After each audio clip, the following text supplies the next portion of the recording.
So hi everyone, welcome back to our YouTube channel Moments with Chemistry. So today we are going to continue our discussion of A-Level 2020 chemistry paper. Okay, question number 21. Decomposition of 1 mole of CH3OH liquid occurs at high temperatures as follows. CH3OH liquid decomposes to give you CO gas and 2H2 gas. The enthalpy that is associated with this is plus 128 kilojoule per mole. Okay, and then which of the following is incorrect regarding the above reaction? Okay, first one, the heat absorbed when 1 mole of CH3OH gas is decomposed is less than 128 kilojoule. Okay, we have CH3OH gas to be decomposed. Okay, this is the enthalpy change. We have to find X. Now here we don't know this, but you know that gas turning into liquid is known as condensation, and during the process of condensation, energy when converting gas into liquid, energy is released from the system. Why? New bonds are formed. So due to the formation of new bonds, energy is released. So this is minus y. If I consider this to be minus y, so if I add Hess's law to this cycle, minus y plus 128 equal to x. So x is surely lesser than 128. So first one is correct. Second one, enthalpy of carbon monoxide plus 2H2 gas is higher than the enthalpy of CH3OH liquid. Correct. Since this is an endothermic reaction, the enthalpy of reactants is lesser than the enthalpy of products.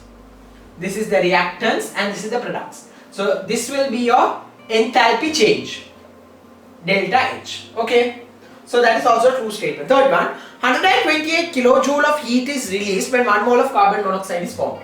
Actually, when 1 mole of carbon monoxide is formed, 128 kilojoule of energy is absorbed. So that is wrong.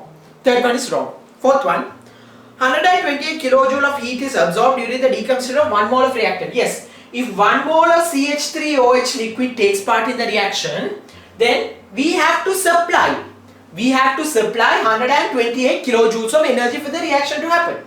That is also a true statement. Fifth one, 128 kilojoule of heat is absorbed when 32 grams of products are formed. Okay, 32 grams. Now, molar mass of CH3OH is 32. So, number of moles of CH3OH is 32 over 32. That is 1 mole. 1 mole. So, if 1 mole of CH3OH liquid reacts, 128 kilojoule of energy is absorbed. 128 kilojoule of energy is absorbed. But here they are talking about 32 grams of products are formed. But still you know that according to the law of conservation of mass, the total mass of the reactant side should be equal to the total mass in the product side. So therefore, if 32 grams of reactants are used up, 32 grams of product should be formed. So utilization of 32 grams of reactant means utilization of 1 mole of CH3OH liquid. So if I utilize 1 mole of CH3OH liquid, stoichiometry 1:1:2. So therefore 128 kilojoule of energy should be absorbed. So that is also correct. So for 21, the wrong statement is answer number 3. For 21, your answer should be answer number 3. 22, identify the incorrect statement. First one, electron gain energy of nitrogen is positive. Yes, it is positive. Why? Because nitrogen has p3 configuration. That is half stable. So the introduction of a new electron from outside is quite difficult. We have to give energy to distort the half stability that has already been present within the nitrogen molecule. Okay, so that is correct. Next one, dilution of BiCl3 aqueous solution with water gives a white precipitate. Yes, BiCl3 aqueous solution, if you put it in water, we will have a reversible reaction forming BiOCl and HCl. So BiOCl is a white precipitate, so therefore white precipitate is formed. This is directly from your inorganic trends in SPD, trends across the period. Under that particular topic, this is given. H2S can act as both an oxidizing agent and reducing agent. Yes. If you look at the H2S molecule, sulfur is -2. This sulfur -2 can go to sulfur 0, where it acts as a oxidizing agent. +1 hydrogen can go to H2 hydrogen 0, where it undergoes oxidation, so therefore it will behave as a reducing agent. Actually, in our syllabus, there are 3 things that can act as both oxidizing agent and reducing agent: H2S, SO2 and ammonia. So that was the correct statement. Fourth one, effective nuclear charge felt by the valence atom in helium is less than 2. If you look at helium, for helium 2. So within your nucleus, you will have 2 protons and 2 neutrons. You will have 2 protons and 2 neutrons, and in the outermost shell you will have 2 electrons. So then the effective nuclear charge that is felt by these electrons is actually less than 2. Why? Imagine if neutrons were not present, then it's 2.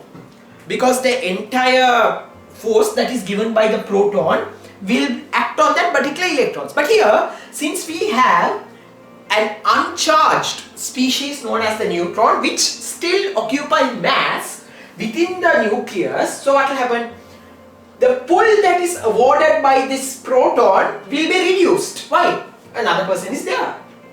Now, for example, there are 2 people, A and B. Let's say B likes another girl, C. So, since B needs to get C, he can't easily attract her. Why? Already he has another one, A.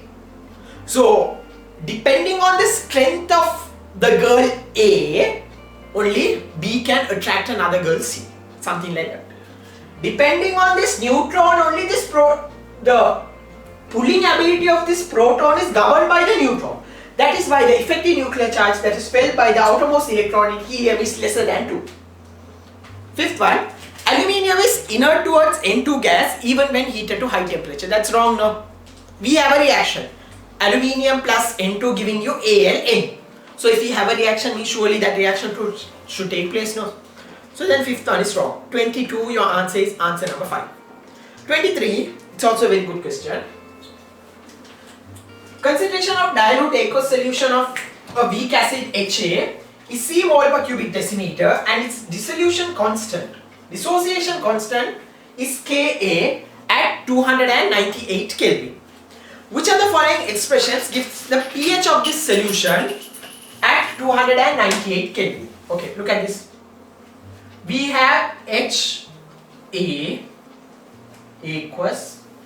It reversibly dissociates to give you H plus aqueous and A minus aqueous.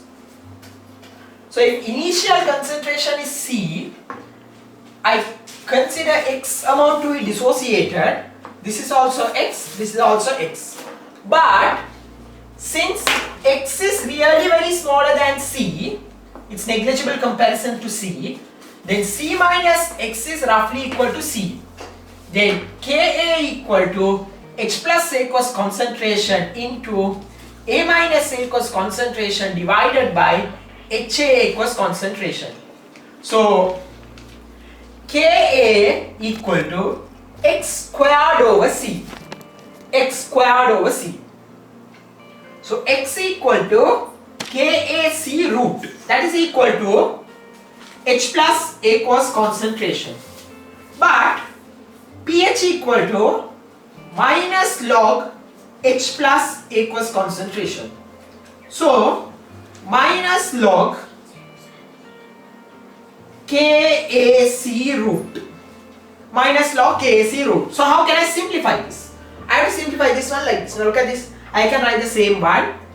I can write the same one as minus log KAC. I can write it as minus log KA plus minus log minus half log Ka plus minus half log C. So minus half log Ka is how much? Half pKa. Why? Because pKa equal to minus log Ka. So minus half log Ka will be equal to half pKa. Then plus into minus is minus. So this will be minus half log C. So that is correctly depicted in your answer number 1. So your answer for question number 23 is the first one. 23 answer is the first one. Okay. 24, it's also a very long question. The strength of an H2O2 solution can be expressed as the volume of oxygen produced at standard temperature and pressure, STP. For example, a liter of 20 volume strength of H2O2 solution will produce 20 liters of O2 gas at STP. It will produce 20 liters of O2 gas at STP. 2H2O2 giving you 2H2O and O2. Assume that 1 mole of a gas has 22.4 liters volume at STP. A bottle that's labeled as X. So we have a bottle for question number 24. So we have this bottle. It's labeled X. From the bottle we are taking 25 cubic centimeters and you are titrating with a standardized solution of KMnO4, that is 1 mole per cubic decimeter of KMnO4, 25 cubic centimeters. What is the volume strength of the solution X? Okay, now the volume strength of the solution X. Okay, MnO4 minus in acidic medium gives you Mn2 plus. We need 5 electrons for this exchange. H2O2 in acidic medium gives you O2 and here we need 2 electrons for the exchange. So therefore if you consider the stoichiometry, 2 MnO4 minus is to 5 H2O2.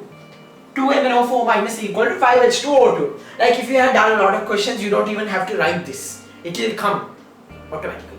Okay, 2 MnO4 minus is to 5 H2O2. Okay, then the number of moles of MnO4 minus equal to 1 is there in 1000, how much is there in 25? So that is 25 into 10 to the power minus 3 mole. Then the number of moles of H2O2 in 25 cubic centimeters is equal to 25 into 10 to the power minus 3 moles. If this was there in 2, how much is there in 5? This is from stoichiometry. Then the number of moles of H2O2 in 1 cubic centimeter equal to 25 into 10 to the power minus 3 moles divided by 2 into 5. If this was present in 25, how much is there in 1? So you can just cancel this. 5 into 10 to the power minus 3 divided by 2. Number of moles of H2O2 in 1 cubic centimeter. So number of moles of O2 released from 1 cubic centimeter equal to 5 into 10 to the power minus 3 divided by 2. If you look at that stoichiometry, it's, if this is there in 2, how much is there in 1? So that's 5 over 4 into 10 to the power minus 3 moles. 5 over 4 into 10 to the power minus 3 moles. Then, what is the volume of oxygen? 22.4 liters into 22.4 liters into 5 over 4 into 10 to the power minus 3. Okay. 5 over 4 into 10 to the power minus 3. So if you solve this, here 4, 5, 22 remains. For 24 we have 6. So 6 5s are 33 remains. 25, 28 into 10 to the power minus 3 cubic centimeters. This is equal to 28 liters. But that's not the end. That's not the end of the question. We have found that the volume of O2 that's released is 28 liters. But the question gives us an extra data saying that, they give us an extra data saying that 20 volume strength is going to give you 20 liters. Then to get 28 liters, what is the volume strength? Surely it's 28 volume strength. This is just direct proportion from direct proportion from your O levels. So for 24th question, your answer will be the fourth one, 28. Okay, question number 25. MOH twice solid, it's a sparingly water soluble salt formed by the reaction between M2 plus aqueous and OH minus aqueous ions at 298 Kelvin. The solubility in mole per cubic decimeter of MOH twice solid in water at pH that is 5 is given. 4 into 10 to the power minus 36. So if MOH twice solid partially dissolves to give you M2 plus aqueous and 2OH minus aqueous. If I consider the solubility as X, then OH minus will be 2X. pH is 5. If pH is 5, POH is pKW minus pH. 14 minus 5, that is 9. Since this is 298 Kelvin, we can consider it as 14. Then OH minus aqueous concentration is 1 into 10 to the power minus 9 mole per cubic decimeter. So you have to add that with this. There is a common line effect now within the mixture. So 2x plus 1 into 10 to the power minus 9. If I consider x to be really very smaller than 1 into 10 to the power minus 9, then 2x plus 1 into 10 to the power minus 9 is roughly equal to 1 into 10 to the power minus 9. Why? X is very small compared to 1 into 10 to the power minus 9. Then I have write the KSP expression, KSP equal to M2 plus aqueous plus OH minus aqueous squared. So KSP value is given 4 into 10 to the power minus 36. M2 plus aqueous concentration is X. OH minus aqueous concentration is 1 into 10 to the power minus 9. But how much? Square. So from this you are getting X equal to 4 into 10 to the power minus 18. But such an answer is not given. So therefore 25 all. Okay. Because 4 into 10 to the power minus 18 should be the one if we consider OH minus as a common line effect. But such an answer is not given. So most probably for 25 it will be all. Okay. Okay. 26. Which of the following correctly denotes the standard galvanic cell constructed by using a standard hydrogen electrode, standard magnesium electrode and a salt bridge? It won't even take you seconds. So hydrogen is the reference in the middle. Hydrogen has ESI value 0.00 volt. The ones above hydrogen have negative ESI value, which means for them it is easy to undergo oxidation. The ones that are below hydrogen have positive ESI values, which means that is easier for them to undergo reduction. So since magnesium is above hydrogen, so magnesium will undergo oxidation. And when you write the IUPAC nomenclature, onto your left side you should write whatever belongs to the anode where the oxidation takes place. So in your left side you should have magnesium. So considering only that, 2 and 5 are wrong. And also there is a salt bridge. If there is a salt bridge between the anode and cathode, spatially separating the anode and the cathode, we should have a double stroke line.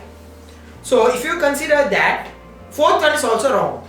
So now 2, 4, 5 all are wrong. For 1 and 3. If you consider magnesium solid goes to magnesium 2 plus aqueous plus 2 electrons. Okay, that's the oxidation. So magnesium solid goes to magnesium 2 plus aqueous. There is a transition in the state solid to aqueous. So to differentiate two states, we put another stroke. So since third one doesn't have a stroke, your answer will be the first one. 26 answer is the first one. 27. The following procedure was carried out at 298 Kelvin to determine the distribution coefficient Kd of a monobasic organic acid between dichloromethane and water. Okay, between dichloromethane and water. 50 cubic centimeters of 0.2 mole per cubic decimeter aqueous solution of acid were mixed vigorously with 10 cubic centimeters of dichloromethane, and the two layers were left to separate. Thereafter, the dichloromethane layer in the bottom of the flask was drained out. 10 cubic centimeter of 0.02 mole per cubic decimeter NaOH solution was required to neutralize the acid remaining in the aqueous layer. Assume that the acid doesn't dimerize in the organic phase. Kd of the acid between dichloromethane and water at 298. It's also a very long question. Okay. You have two layers, aqueous layer and the dichloromethane layer. You have aqueous layer, dichloromethane layer. The volume of the aqueous layer is 50 cubic centimeters. Volume of the dichloromethane layer is 10 cubic centimeters. Initially, the number of moles of acid that you are injecting in is 0.2 is there in 1000. So how much is there in 50? So that is 10 into 10 to the power minus 3 moles. So into this we are putting 10 into 10 to the power minus 3 moles. Into this we are putting 10 into 10 to the power minus 3 moles. Then you are taking the remaining aqueous layer and titrating it with the solution of NaOH. So number of moles of NaOH equal to 0.02 is there in 1000. Then how much is there in 10? That is 0.2 into 10 to the power minus 3 moles. That is what is remaining in the layer. So number of moles of acid remaining will also be the same. Why?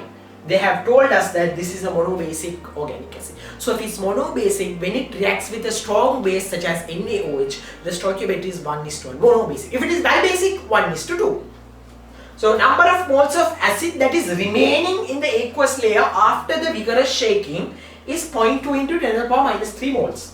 So if 0.2 into 10 to the power minus 3 remains, we put 10, 0.2 remaining. So how much has gone into the dichloromethane layer? 9.8 into 10 to the power minus 3 moles. Is that okay? We inject 10, remaining 0.2. So where has the other one gone? It can't vanish now. Surely it has gone into the dichloromethane layer. So the amount in the dichloromethane layer is 9.8 10 to the power minus 3. Okay. Kd equal to dichloromethane and water now. They have even bold that. Acid in the dichloromethane layer divided by acid in the aqueous layer. We apply Kd expressions only at the equilibrium situations. Kd expressions are applicable under 4 conditions. Preliminarily 4 conditions. Temperature should be constant. The same molecular state of the third component should be in both the solvents. You should have 2 solvents that are immiscible with one another, and a third component that has the ability to dissolve in both the solvents have to be added. And also that particular component should not undergo any change in molecular state. It can't dimerize, it can't form any new compound, nothing. It should just dissolve. Okay. Acid in dichloromethane layer divided by acid in aqueous layer. That is equal to acid in dichloromethane layer 9.8 into 10 to the power minus 3. Volume is 10. How much is there in 1000? Then the acid in the aqueous layer 0.2 into 10 to the power minus 3. This is in 50. How much is there in 1000? So this 1000 cancels. 10 to the power minus 3, 10 to the power minus 3 cancels. This and this cancels. This is 98 by 2. That is 4.9. Then 4.9 into 5 will give you 245. So your answer for question number 27 is 245, the fifth answer. Answer for question number 27 is 245, the fifth answer. 28. A reaction C2H4 gas plus 3O2 gas giving you 2 carbon dioxide gas and 2 H2O gas occurs in a rigid closed container at a given temperature. At a certain time, it was found that the rate of the reaction with respect to consumption of C2H4 is X. Which of the following shows the rate of consumption of O3, formation of carbon dioxide and H2O respectively? This is just your kinetics and your stoichiometry only. So you know that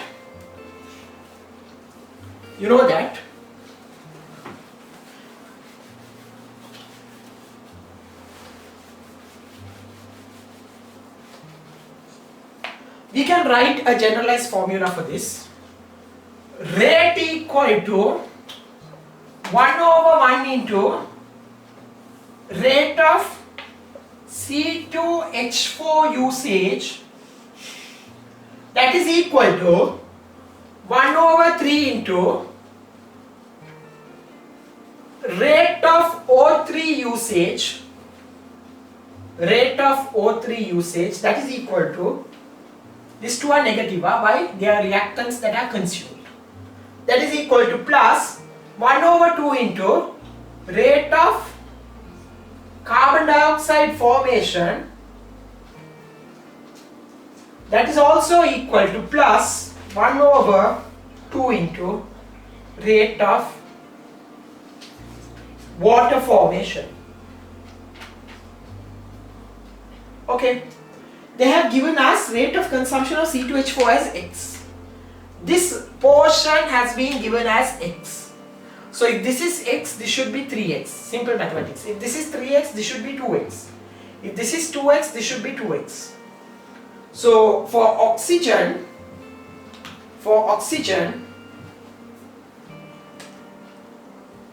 it will be 3X, for carbon dioxide it will be 2X, and for water it will be 2X. So 3X, 2X, 2X, answer number 5. For question number 28, answer is answer number 5. Question number 28, answer is answer number 5. 29. Consider the following reaction occurring in a rigid closed container at temperature T. M plus Q giving you R and Z. The rate of reaction double when the concentration of M double. So what does this imply? The order with respect to M is 1. That is why when M is double, rate is also double. The rate of reaction is 5 into 10 to the power minus 4 mole per cubic decimeter per second when the concentration of M and Q are 1 into 10 to the power minus 5 and 2. What is the rate constant? Okay. Now one of it is 1 into 10 to the power minus 5. Other one is 2. So from that itself we know that the concentration of Q is far greater than the concentration of M. So if the concentration of one species is far greater than the other species, we can consider that the concentration of the species that is there in the highest concentration doesn't affect the rate. Okay. So the rate of reaction with respect to Q is 0. Why? Concentration of Q is very high. Then I can just write the equation.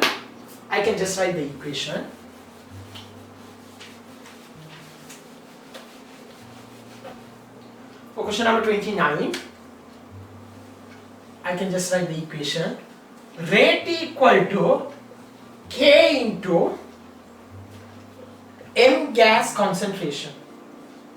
And we know that it is to the power 1. So then rate value 5 into 10 to the power minus 4 equal to K into 1 into 10 to the power minus 5. So K equal to 50 per second. 29, answer is 50 per second, answer number 4. For question number 29, your answer is answer number 4. Okay, question number 30, that's also a very simple organic conversion. COOH, benzoic acid. If you put chlorine anhydrous AlCl3, you know that benzoic acid is a meta director. So Cl will come and attach only to the meta position. Third one is wrong, fourth one is wrong, fifth one is wrong because they show only orthopara. And also it won't go directly to COCl. If you want to get COCl, what should be added? PCl5. But since it's not PCl5, it should be COOH with a metachlorine. Then that is P, so answer should be either 1 or 2. 3 is out, 4 is out, and then 5 is out. Then for this P, if you add lithium aluminium hydride, what will happen? COOH will convert to CH2OH, reduction, nucleophilic addition reaction. So COOH should go to CH2OH. Chlorine won't happen anything, nothing will happen to that, that will be as chlorine. So second one is the answer. For question number 30, your answer is answer number 2. So thank you very much, and this marks the end of our third video where we had discussed from question number 21 to question number 30. I hope this video had amount to something. If you have any suggestions, no matter whether it's advantages, good or bad, advantages or disadvantages, please do include them down below in the comments box. And don't forget to share, like and subscribe. Thank you and have a nice day. Hey everyone, I think that particular video had added some amount of advantage to your pinnacle of success. Chemistry will indeed become one of your most favorite subjects at the end of what we take as a journey. So don't forget to like, share and subscribe this particular channel with those whom you like.